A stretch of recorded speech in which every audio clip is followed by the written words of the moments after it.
Bedbugs forced Wendy Lynn Capson and David Gogus to leave their Moncton rooming house. Now they're staying at a shelter and trying to find a new place to live, but it's hard to afford. Very hard because they're asking for last month's rent, and you only get so much to live on, and people can't do it nowadays. They get $537 a month, while a typical one-bedroom costs $600, not to mention the deposit. And Capson says the situation is even worse for homeless women. Especially for women, because for all the beds in Moncton, there's 14.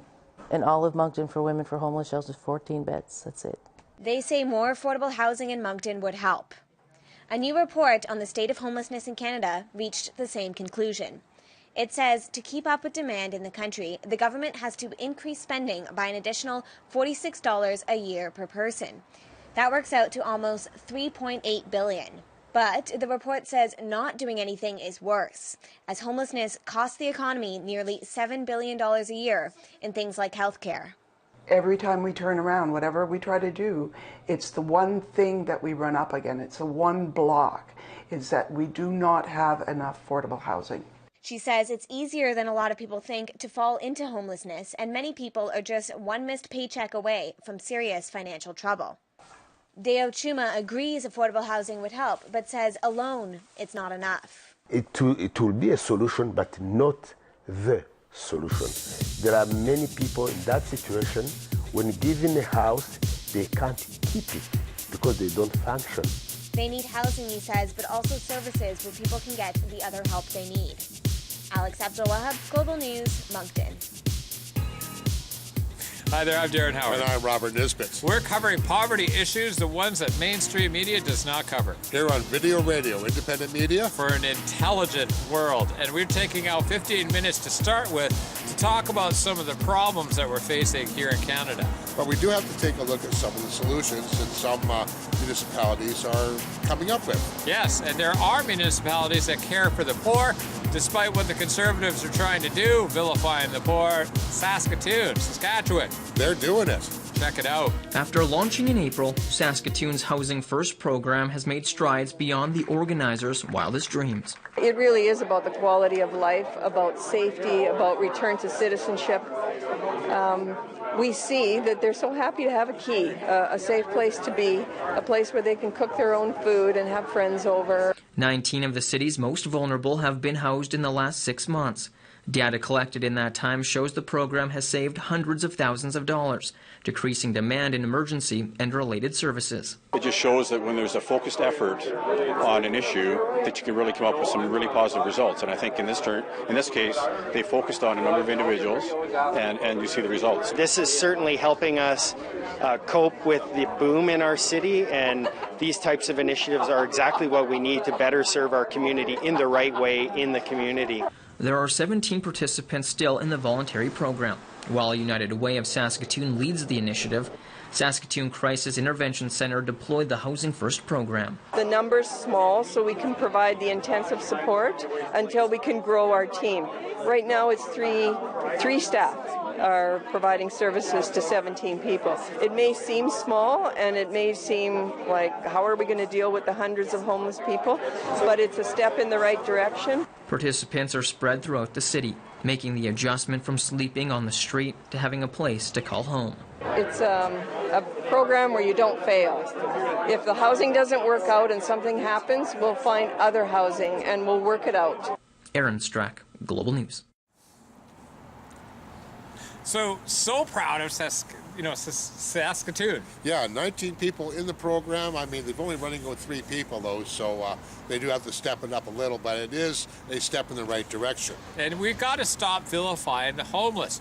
Right here in Kelowna, BC, they've got things like spring cleanup. We're going to be talking about that. And, of course, vilifying the homeless happens here all the time. And across the stage, it's a real problem. They really are criminalizing homeless. More people, I think, are in jail than should be. Yes, but there would be a solution. 72% reduction in reoffending criminals. Yeah, so check it out. Having a house is the stable base for everything. If you don't have a stable place to live, that's going to be the biggest crisis on your mind every day when you go to bed, Whereas when you're in your own home, that whole level of stress is taken away. And now you can focus on everything else that you need to focus on in your life. Well, it works because we've come down 72% from our high in 2005. We've been able to show that if you house people properly and correctly, is that it takes them out of the judicial system and the recidivism rate decreases.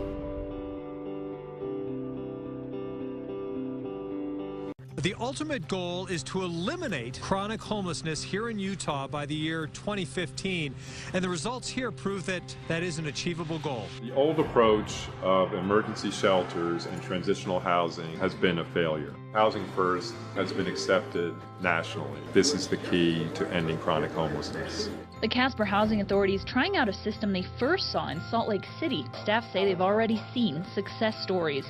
Now with the Housing First, we're much more successful in getting them housed and out of the criminal justice system and off the street and help them integrate back into society.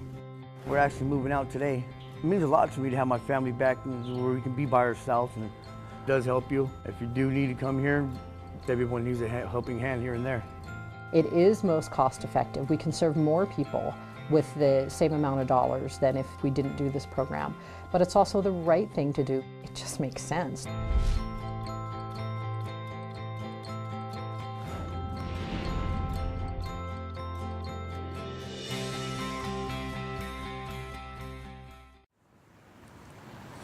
So people are getting informed. That's right, and Brave New Films is doing stellar work. Yeah, actually, just a side note here. Check out Brave New Films. They've got a whole raft of videos on there. They're doing some pretty aggressive stuff, and they're doing way better than some of our documentaries. At least there is a group of people here in BC, though, up in Prince George, where the homeless shelter is full, by the way. Yeah. Who are really taking a look at the homeless issues and doing something about it. They're buying property and opening up housing units. Yeah, and it can be done, even here. So check it out. The Prince George Metis Housing Society has some big plans. Already a significant property owner in the city, the society wants to expand, and it has set its sight on a piece of property on Spruce Street and is putting the wheels in motion for an affordable housing project. We've long known our population is aging, and unlike tradition, seniors are not leaving the city. The Prince George Metis Housing Society hopes to address that growing population, amongst others. One of the largest cohorts that we have on our waiting list looking for affordable housing are single people. We need to get out in front of this. If we can see it coming, why would we wait until we're in a dire situation and start, a year from now wringing your hands and saying, what happened, when we know what happened? So it really is about getting out in front of it and starting to do something about it now. It's the drive behind the Society's plans for up to 30 housing units, 3 to 4 stories high on Spruce Street. It will be the first in 2 decades for the Society. This is the first project that this particular society will be embarking on, a new project. Since 1994, social housing, the federal government social housing for urban Aboriginal housing came to an end. Funding for that came to an end in 1994. The Society realizes the rents today may be unmanageable for individuals on a fixed income or earning a minimum wage. But I think as a community, we have to get out on top of it too. It's not just incumbent on Métis Housing to make it work. So it really is about us working with the provincial government and other stakeholders to say, let's get out in front of this so we don't have more of a crisis than we have already. The Society hopes to have shovels in the ground next spring and clients moving in the following spring. Cheryl Jan, CKPG News. So way to go, Prince George. And the Metis Society, and we have one here too in Kelowna, and perhaps we can convince them to do something about the issue as well. We're really working on it, solving the problems, and there are solutions. One of the most unusual solutions. I mean, like, wow, okay. Greece has been suffering a few setbacks lately as far as their economy is going. However, a group of homeless people came up with a rather unique solution. Yes, unique being the word of the day. Let's check this out. A handful of homeless people in Greece now have paid jobs showing tourists how they live on the back streets and alleys of Athens. Some of the tour guides had their dreams destroyed by the economic crisis. Labros' story often touches the hearts of the people he leads. Αν If my experience gets somebody to help, to provide care for somebody, if it touches them and makes them want to give something, then that is job satisfaction for me.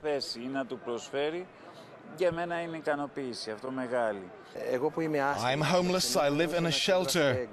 The crisis was a slap in the face and it made me fall to my knees, but I said, damn it, I have to fight.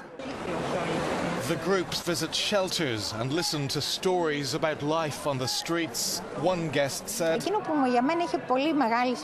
I realized that these people are very capable and can do great things if somebody supports them. The Invisible Roots Tour changes perspectives and integrates homeless people back into society. Each guest pays €6. Half of that goes to the guide as a wage.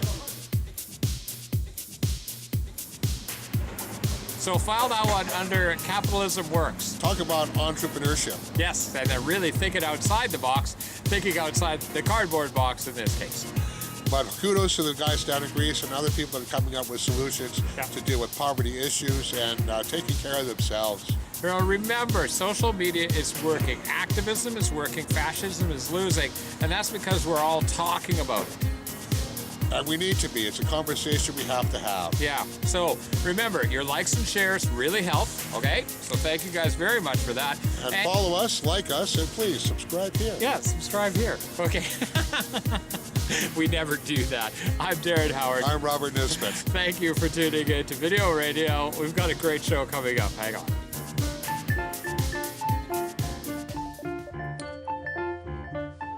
A lot of people think poverty is a problem for other people in other neighborhoods. But even if you or no one you know is ever affected by poverty, not doing anything about poverty is costing us all. It's costing money, more and more money every single year. British Columbia has the highest poverty rate in Canada.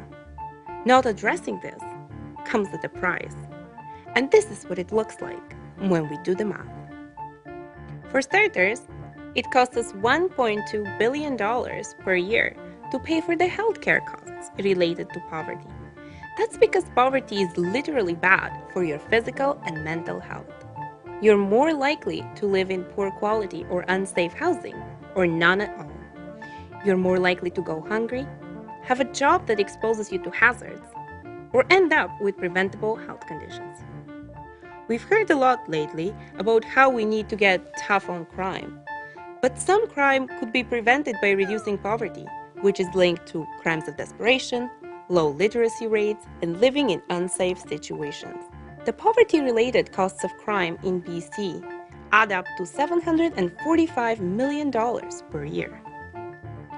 Then, there's the income that the poor might have earned from working, if they had access to better supports and training. Or the income that the working poor could have earned if their jobs paid better wages. This is also a loss to our economy, to the collective wealth of our society. And it adds up to as much as $7.3 billion per year. So that's what it's costing us to stick with the status quo of keeping 1 in 9 British Columbians in poverty. Altogether, it works out to between $8 and $9 billion every year. This is a terrible deal. And the worst part of this is that it would cost us between $3 and $4 billion per year to put an effective poverty reduction plan in place. That's less than half of what poverty is costing us now.